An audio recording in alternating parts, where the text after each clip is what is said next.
अब सती माता चली गई। महादेव जी समझ गए कि अब वो वापस नहीं आएंगी, क्योंकि मेरा जो अपमान होगा वो उसे सहन नहीं पाएंगी। फिर भी नंदी से कहते हैं कि जा और जाकर के ध्यान रखना। सती माता जाती हैं। अब महाराज भले ही न्योता नहीं दिया हो, जो 3 देव हैं उनका आसन आपको बनाना ही पड़ता है, ये जरूरी है।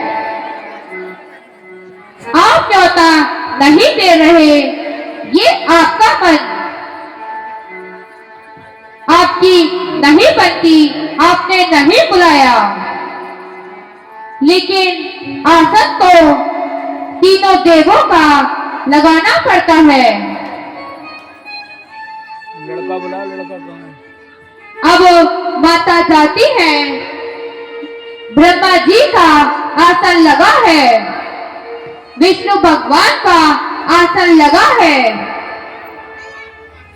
उनको भी न्योता दिया गया था, पर वह नहीं आए थे। महादेव जी का आसन नहीं लगा। माता बहुत क्रोधित हो जाती है। उतने में राजा दक्ष आ जाते हैं और कहते हैं कि अरे तुम्हें यहाँ किसने बुलाया? मैंने तो न्योता नहीं किया था। अपने पति के साथ रह रहकर उसके जैसी हो गई हो। सती माता कहती हैं कि पिताश्री, मैं चाहूं तो आपकी अभी हत्या कर सकती हूँ। दुर्गा रूप है महाराज, साधारण स्त्री नहीं है। बाकी सब साधारण होंगे, लेकिन महादेव जी, ब्रह्मा जी, विष्णु भगवान, दुर्गा माता, ये सब साधारण नहीं है।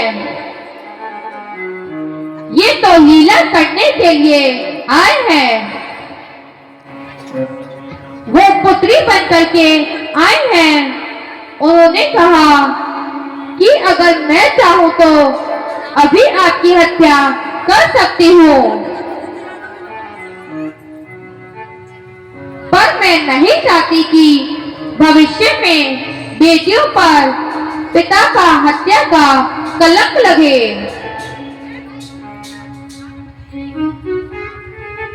पर मुझे दुख है, इस शरीर को आपने पाल पोसकर बड़ा किया, मैं इसे ही खत्म कर देती हूँ। और वहीं पर हवन कुंड में माता अपनी आहुति दे देती है। और नंदी देखते हैं कि ये होते होते क्या हो गया। यहाँ तो बातें हो रही थी और सब कुछ खत्म हो गया। नंदी पर भी आक्रमण होता है। कैसे कैसे नंदी महादेव जी के पास पहुंच जाते हैं। वहां जाकर महादेव जी को सब बताते हैं। महादेव जी अब बाण भेजते हैं। वीरभद्र नाम है। वहां जाकर सब तहस नहस कर दो, सब खत्म कर दो।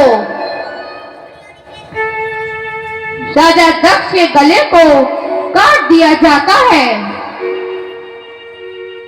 से धड़ से अलग कर दिया जाता है।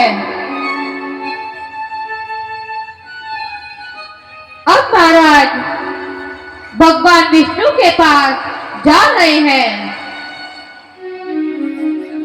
कि ये यज्ञ धर्म का कार्य है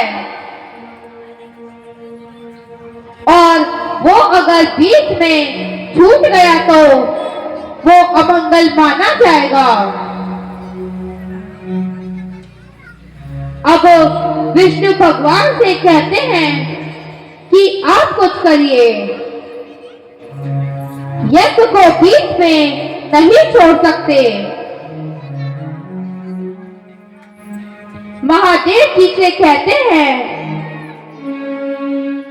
महादेव जी धर्म के लिए शांत हो जाते हैं। राजा दक्ष को बकरे का तेल लगाया जाता है। यजमान को चाहिए जिसने यज्ञ करवाया है,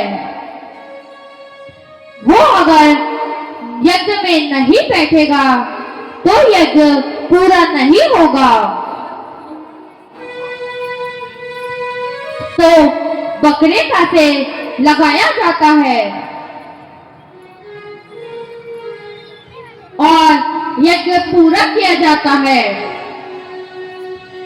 यज्ञ के बाद माता के मृत शरीर को लेकर महादेव जी परिक्रमा करते हैं। अब जैसे कहा कि तीनों देवों के 3 कार्य हैं, अब महादेव जी तो अपना कार्य नहीं कर रहे, मृत्यु नहीं हो रही। अब ये कार्य रुक भी नहीं सकते। ऐसा नहीं है कि महादेव जी अपना कार्य नहीं कर रहे तो ब्रह्मा जी रचना करने रोक देंगे। रचनाएं तो होती रहेंगी, जन्म होते रहेंगे। आ गया लड़का। यहाँ जन्म होते जा रहे हैं पर मृत्यु किसी की भी नहीं हो रही। तो महाराज तब ठाकुर जी अदृश्य रूप में अपना सुदर्शन चक्र फेंकते हैं जो एक एक करके माता के अंगों को काटने लगता है। एक एक अंग जहां जहां पर गिरते हैं वहां वहां एक सिद्धपीठ की रचना होती है। जहां जहां जाकर के एक एक अंग गिरते थे वहां वहां सिद्धपीठ की रचना हुई है। वो सती माता के हैं। जब कुछ नहीं बचता तो वापस से अपना कार्य करने लगते हैं महादेव जी।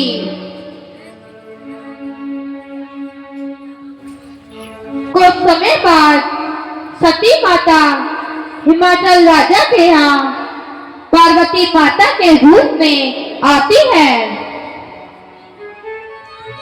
समय बीतता है, बड़ी होती है। नारद जी आते हैं। हिमाचल राजा ने कहा,